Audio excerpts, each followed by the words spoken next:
Okay okay काढले.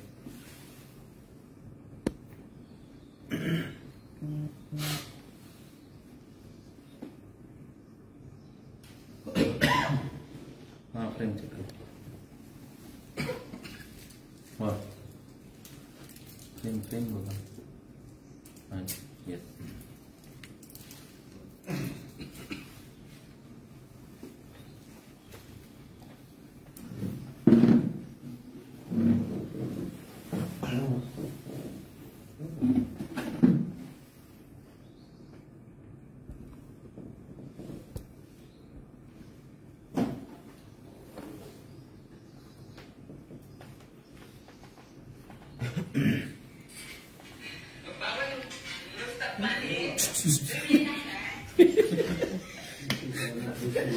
बघायला तेच चालू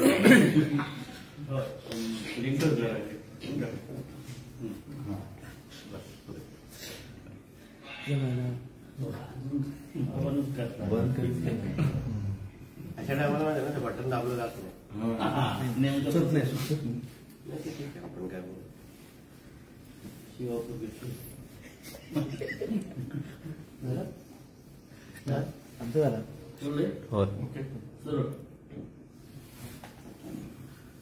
आज प्रजासत्ताक दिवसाच्या निमित्ताने लोकशाही आणि संविधान धोक्यात आहे असं तीच परत परत चालणारी टेप रेकॉर्डर आज सकाळी संजय राजाराम राऊतनी वाजवली. पत्रकार परिषदेत ही वाजवली आणि सामन्यामध्ये पण त्यावर आज अग्रलेख लिहिलेला आहे. देशाचे यशस्वी पंतप्रधान आणि विश्वामध्ये सर्वात ताकदीचे नेते म्हणून ज्यांना ओळखलं जातं त्यांच्या नेतृत्वाखाली गेली 10 वर्ष आपला देश, आपलं संविधान, आपली लोकशाही ही जेवढी काँग्रेसच्या काळात भक्कम झाली नाही, मजबूत झाली नाही, देशाची प्रतिमा आंतरराष्ट्रीय पातळीवर आज जी गगना एवढी मोठी झालेली आहे,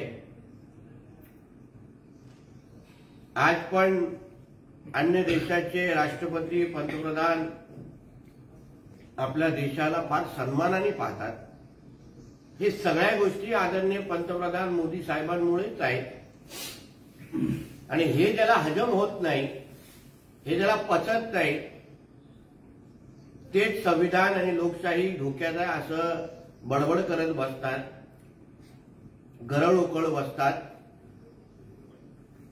संजय राजाराम राऊतला सांगेल, संविधान आणि लोकशाही धोक्यात कशी असते हे जरा त्याच्या आवडत्या पाकिस्तानमध्ये जाऊन पाहावं, चीनमध्ये जाऊन पाहावं, किंवा ज्यांची आजकाल तो अधिकृत नोकरी करतोय त्या राहुल गांधीच्या मांडीवर बसून ऐकावं की राहुल गांधींच्या आजीने म्हणजे स्वर्गीय इंदिरा गांधीजींनी जी आणीबाणी आपल्यावर लादलेली तेव्हा संविधान आणि लोकशाही कशी धोक्यात होती. ना पत्रकार परिषद घेण्याचे अधिकार होते, ना संजय राजाराम राऊत जसा फोन करून महिलांना शिव्या घालतात तसं ना करण्याचा अधिकार होते. त्याचा मालक जे नाशिकमध्ये जाऊन महाआरती करतो ते करण्याचा अधिकार नव्हते. त्याच्या मालकाचा मुलगा जसा नाईट लाईफ साजरा करतो ते काही लोकशाही धोक्यात असली तर करायला जमणार नाही.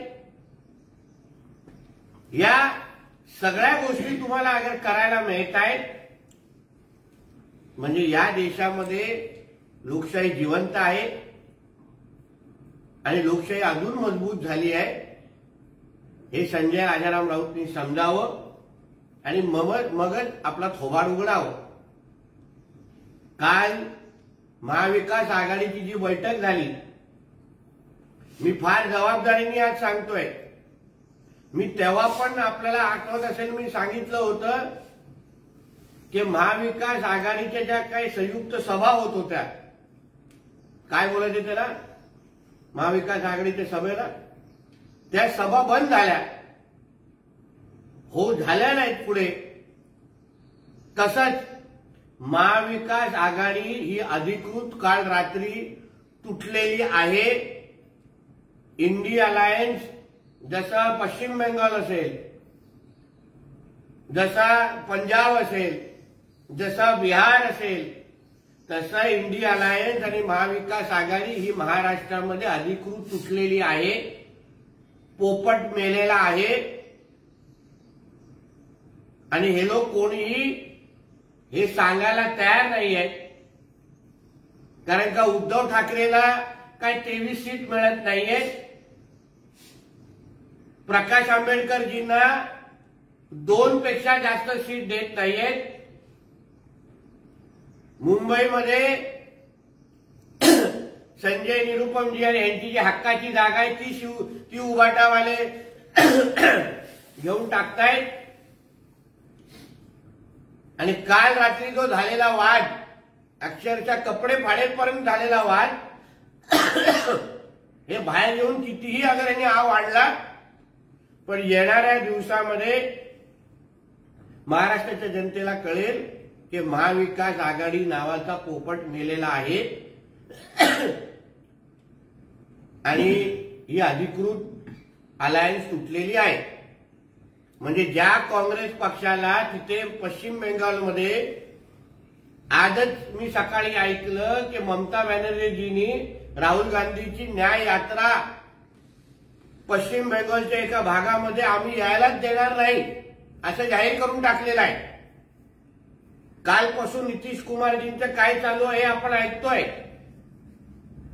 म्हणून ह्या सगळ्या गोष्टी होत असताना हे स्वतःचं घर एकसंघ ठेवू शकत नाही आणि मोठ्या मोदीजींना हरवायला निघालेलं आहे.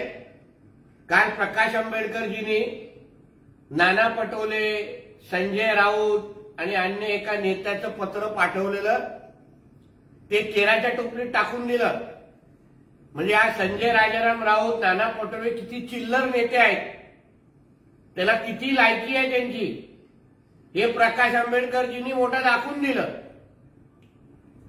म्हणून अशा चिल्लर नेत्यांना ना त्यांचे वरिष्ठ किंवा मित्रपक्ष भाव देत, महत्व देत नाही, महाराष्ट्राची जनता देणार. धन्यवाद.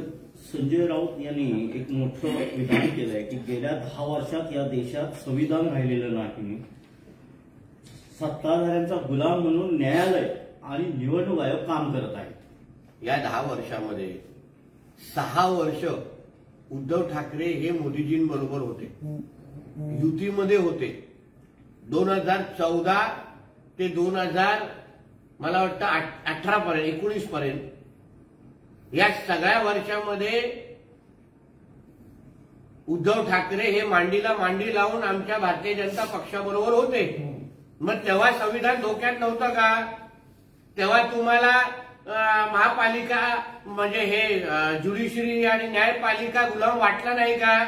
तेव्हा तुम्हाला ईव्हीएमवर आक्षेप घ्यायसारखं वाटलं नाही का? आता तुमच्या मनाप्रमाणे अगर गोष्टी होत नाहीयेत तर तुम्हाला संविधान धोक्यात वाटतंय, ईव्हीएमवर आक्षेप वाटतोय, न्यायपालिकेवर तुम्हाला आक्षेप घ्यायसारखं वाटतंय. तुमचा मुख्यमंत्री असताना उद्धव ठाकरे हा मग हायकोर्टामध्ये एकदा जाऊन तिकडच्या प्रमुखांना का भेटलेला? मग तेव्हा आम्ही अशा पद्धतीचे वक्तव्य करायचे का? म्हणून उगाच न्यायपालिकेचा अपमान कोणी करू नये. आपल्या देशाची लोकशाही अजून सक्षम करण्याचं काम, मजबूत करण्याचं काम आपल्या देशाच्या न्यायपालिका वारंवार वर्षानुवर्ष करत आहेत. म्हणून अशा संजय राजाराम राऊत सारख्या देशविरोधी व्यक्तीला खरं म्हणतं तर लवकरात लवकर अटक करायला पाहिजे, न्यायपालिकेचा अपमान करण्यासाठी, आणि जेल बंद करायला पाहिजे. मुख्यमंत्र्यांनी जरांगे जिथे आहे तिथे जाऊन त्यांच्याशी चर्चा केली पाहिजे. तोडगा काढला नाही तर महाराष्ट्राच्या राजधानीत हाहाकार घडेल असं संजय राऊत. मी ऐकले, मला त्याबद्दल जास्त माहिती नाही म्हणून मी बोलू शकत नाही. राज्याचे मुख्यमंत्री शेतावर काहीतरी उपटत होते, काय उपटत होते माहित नाही. त्यांनी ही उपटाउपटी थांबवावी आणि राज्यात लक्ष घालावे. राज्याच्या मुख्यमंत्र्यांबद्दल अशी भाषा करण्याच्या अगोदर या अशा कार्ट्याला खरं म्हटलं तर उपटणं म्हणजे काय असतं याच्या प्रयोगशाळेत पाठवलं पाहिजे. महाराष्ट्राच्या मुख्यमंत्र्याच्या खुर्चीचा सन्मान अगर संजय राजाराम राऊतला करायला जमत नसेल तर त्याला महाराष्ट्राच्या राजकारणातून एकदाच उपटून बाजूला टाकावं असं मला वाटतं. त्याची वेळ आलेली आहे. गिरीश महाजन आणि जालन्याचे खोतकर हे काही शिष्टमंडळ आहे का असा प्रश्न संजय राऊत करतायत. आणि त्याबरोबर असं म्हणतायत की हे टपोरी लोक आहेत, हे खोके वाटप करायला ठीक आहे. तेच तर मी बोलतोय ना. प्रकाश आंबेडकरजींनी हे जे काही संजय राऊत नाना पटोलेचं पत्र वाटल्यानंतर जे कचऱ्यात टाकलं म्हणजे अशा चिल्लर लोकांना दुसऱ्या लोकांना हे लोक नावच ठेवणार. संजय राजाराम राऊत सारखा मोठा चिल्लर हा महाराष्ट्राच्या राजकारणामध्ये नाही ना. ज्याला स्वतःच्या घरची इज्जत देत नाही, ज्याच्या स्वतःच्या पक्षाच्या अन्य मित्र पक्ष इज्जत देत नाही, त्या चिल्लरांनी दुसऱ्याला नावं ठेवू नये. 2024च्या निवडणुकांना सामोरे जाताना दंगली घडवण्याचं भाजपचं कटकारस्थान आहे. हिंदू मुसलमानांच्या दंगली करून यांना 400 पार नारा दंगलीच्या आगीतून आला आहे असं संजय राऊत. राम मंदिर बनण्याच्या 6 महिन्या अगोदरपासून संजय राजाराम राऊत आणि त्याचा मालक सातत्याने देशामध्ये दंगली घडतील असं वक्तव्य वारंवार करतायत. आताही महाराष्ट्रामध्ये विविध जागी जे दंगली घडतायत त्याच्या मागे संजय राजाराम राऊतच्या मालकाचा हात आहे का ह्याचा तपास खरंच झाला पाहिजे असं मी मागणी करतो. कारण 6 महिन्या अगोदरपासून हे दोघं असं बोलतायत. म्हणून मी वारंवार बोलतोय की उद्धव ठाकरेची नार्को टेस्ट करा. त्याला महाराष्ट्रात दंगली घडणार अशी माहिती त्याच्याकडे काय आहे, काय त्याला माहिती आहे जी तो देशाला आणि राज्याला आणि सरकारला पुरवत नाहीये. याबद्दल त्याची एकदा नार्को टेस्ट केली तर कळेल की दंगलीच्या मागे मास्टरमाइंड नेमकं कोण.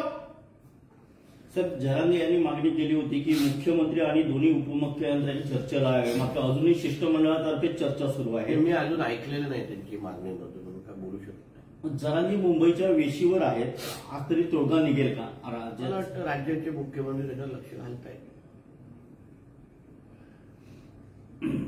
तर भुजबळ आता ओबीसी मेळाव्याचे नेतृत्व करणार नाही, कारण 3 सभांना ते हजर नाही आहेत. शिवाय त्यांनी सत्तेत राहून लढावं असं शेंडगे सांगतायत. ते ओबीसी समाजाच्या आणि त्यांच्या या सगळ्या नेतृत्वामध्ये काय चर्चा होते ह्याबद्दल अन्य कोणी भाष्य करावं हे मला वाटतं योग्य नाही. तर फडणवीस आणि मोदींनी केलेला 70,000 कोटींच्या घोटाळ्याचा आरोप खरा होता की खोटा हे अजित पवार गटाने स्पष्ट करावे अशी विरोधकांची मागणी आहे. मला असं वाटतं त्याच्या योग्य उत्तर योग्य वेळ मिळेल. चौकशी सुरू आहे, अजूनपर्यंत काही निष्पन्न झालेले नाही. असे आरोप तर मग आदित्य ठाकरेवर पण आहेत, उद्धव ठाकरेच्या मेव्हण्यावर पण आहेत. मग त्याच्याबद्दल थोडी स्पष्टता उद्धव ठाकरेंनी द्यावं. ते पाटणकरांनी खरंच मनी लॉन्ड्रिंग केली होती का, आदित्य ठाकरेंनी खरंच दिशा सालियान आणि सुशांत सिंग राजपूतचा मर्डर केला होता का, ह्याबद्दल पण उद्धव ठाकरेंनी कधीतरी उत्तर द्यावं.